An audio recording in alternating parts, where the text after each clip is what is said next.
large permet d'établir la confiance entre gouvernants et gouvernés à travers le règlement de nombreux dossiers. Plusieurs associations et organisations de droits humains étaient là également pour apporter leur contribution. On en sait plus avec Abdoulaye Sako. Un recours pour les citoyens, un conseil pour l'administration. C'est l'espace d'interpellation démocratique. Car sans langue de bois ou toute autre forme protocolaire, les citoyens interpellent un ministre ou une autorité sur une violation dont il est victime.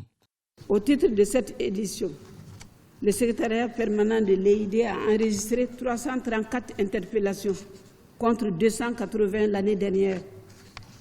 Lors des travaux de dépouillement, la commission préparatoire, conformément aux critères définis par le règlement intérieur, a classé les dossiers comme suit: 28 dossiers pour la lecture, 215 poursuites à donner, 84 dossiers non retenus.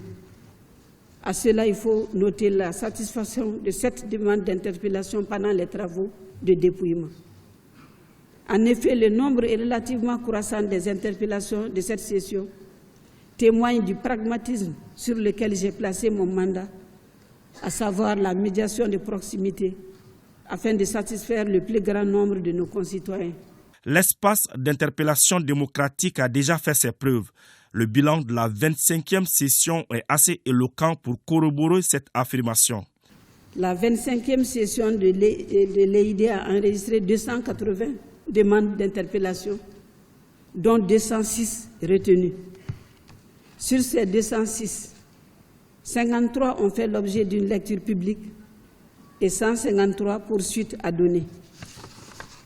Conformément au règlement intérieur de l'EID, le secrétariat permanent a tenu 2 réunions de suivi et un atelier d'évaluation au cours desquels les résultats ci-dessous ont été enregistrés. Les 53 interpellations retenues pour la lecture ont toutes reçu des réponses des départements ministériels interpellés, soit un taux d'exécution de 100%. Il y a lieu de souligner que sur les 53 interpellations, 22 avaient été déjà satisfaites par le ministère concerné avant le 10 décembre 2021. S'agissant des 153 interpellations retenues pour suite à donner, 144 ont eu des réponses, soit un taux d'exécution de 94,11%. Le reste est en cours de traitement.